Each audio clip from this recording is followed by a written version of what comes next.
Welcome to Pop and Tech, the show that highlights the latest in pop culture and technology. I'm your host, Courtney. 2021 looks to be a great year of entertainment as movie theaters will slowly get back to business, but not without caution. Well, at Cinemark theaters, you'll still be able to get popcorn, but you won't be able to butter it yourself.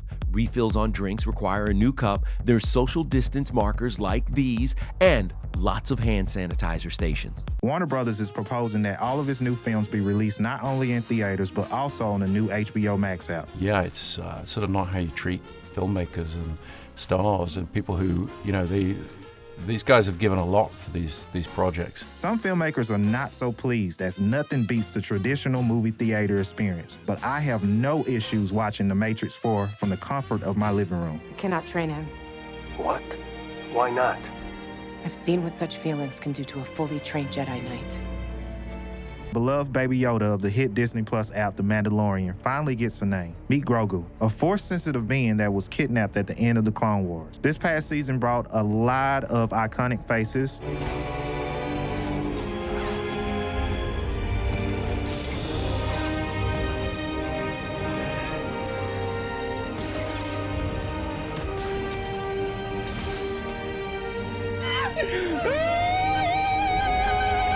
And the return of Boba Fett. I didn't care too much for the new trilogy, but this show gets a standing ovation from me.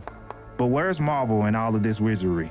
Have you seen the new trailers? Fresh off the impact of Avengers Endgame, we have a new series starring Marvel's Wanda and Vision called WandaVision. Why not? But didn't Vision not make it past Endgame?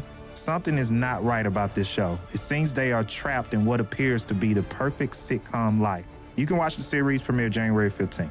The Falcon and the Winter Soldier picks up after the passing of Torch from Captain America to Falcon at the end of the Endgame. The series is slated to have 6 episodes starting March 19th and rumored to bring in Marvel Phase 4. Black Widow will finally get its long-awaited release May 7th and low-key the series the same month. Honorable mentions include Shang-Chi, What If, Ms. Marvel, and The Eternals.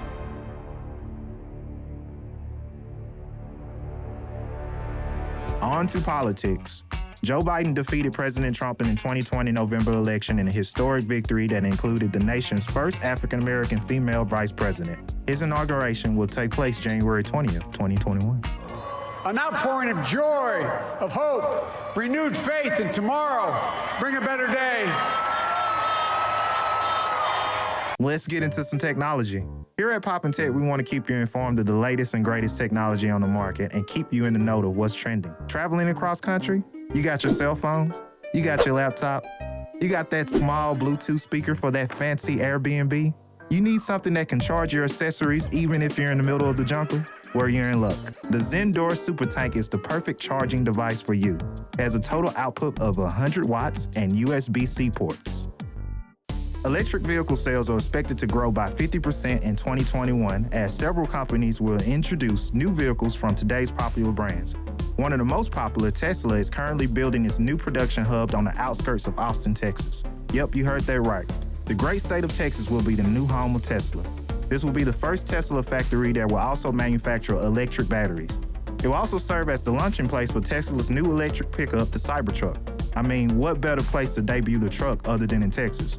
And with all this electric consumption, it should bring forth new jobs, and there's gonna be a lot of used Teslas floating around now, so that means there's hope for me as well. Not to mention, Elon Musk is planning to send humans to Mars. SpaceX is like no other rocket company. They're in an unglamorous building, in the middle of nowhere, in kind of a industrial zone. But when you walk into the doors and all of a sudden you see they're making these pristine, gorgeous rockets. It feels like you've walked into a factory on another planet. Good morning, welcome aboard. Dragon, SpaceX, comm check, ground station. Bob, Doug, on behalf of the entire SpaceX team, it's been a huge honor to help you get ready for today's historic mission. Know that we're with you, have an amazing flight, and enjoy those views of our beautiful planet. Dragon, SpaceX, seats are in the launch position. We copy. 4, 3, 2, 1, 0. Ignition. Liftoff of the Falcon 9 and Crew Dragon. Go NASA, go SpaceX, Godspeed, Bob and Doug. Hopefully we'll start to transition to a maskless society again with the arrival of the new COVID vaccine. But if not, LG has created a wearable air purifier. Look at that. It has an air filter and everything. It's called the LG Purifier Wearable Air Purifier. And no, I'm not getting paid for this advertisement as well. If you would have told me masks were in our future 10 years ago, I would have called you insane. And we really didn't take air pollutants seriously. But I digress. No price yet on this, but I would definitely wear one. And if you're looking for the great value brand of this, they have the Sport Face cover for $40 on Amazon while supplies last. Okay, more tech. There's been a lot of talk and conspiracy theories about 5G. To fully understand 5G, I have to first give you a history lesson of the original OG, 1G. You see this big plastic walkie-talkie of a phone? This is called a Dynatac. The acronym stands for Dynamic Adaptive Total Area Coverage. Standing at 9 inches tall, weighed 2.5 pounds, 30 minutes of battery life, and sold for a whopping $4,000.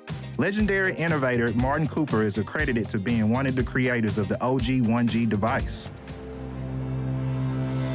So here we are on the streets of New York on April 3rd, 1973. I'm with a journalist, and I have to make an impression on the guy, and I thought, I'm going to take a chance and call Joel Engel, who's my counterpart and my nemesis at AT&T. So I picked up the phone and dialed his number. Amazingly, he answered. I said, "Hi, Joel. It's Marty Cooper." "Hi, Marty," he says. "I'm calling you from a cell phone, but a real cell phone, a personal, handheld, portable cell phone."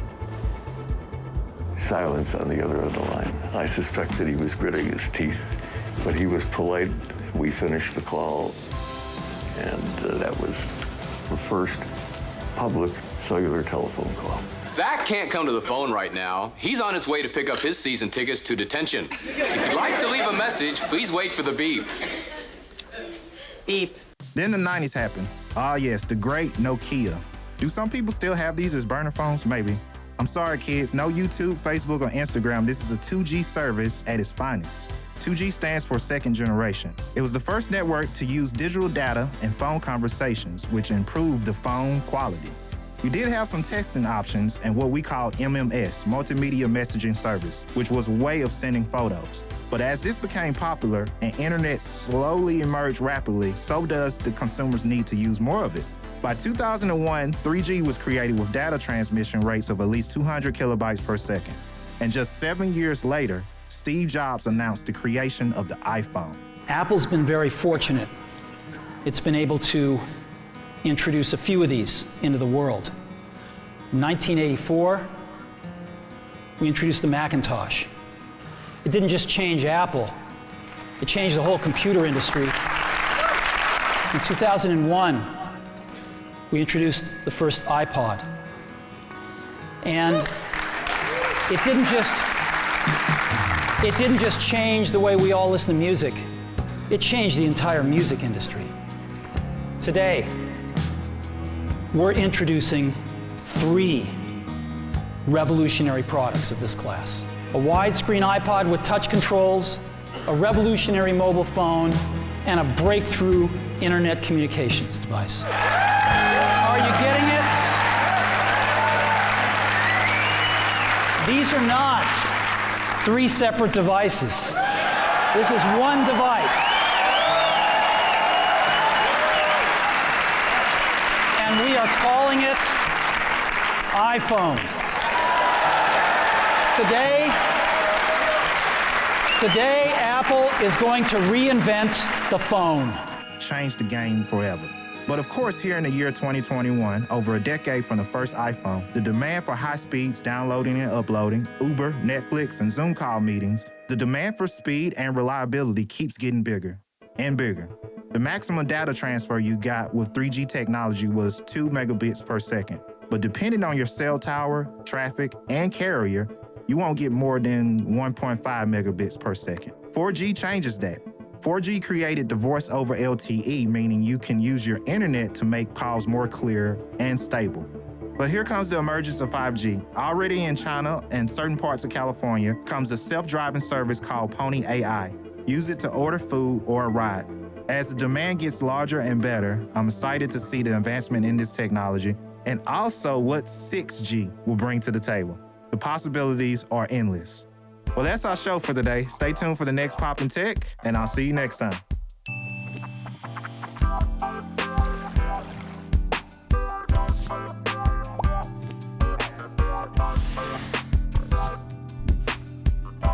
Bye.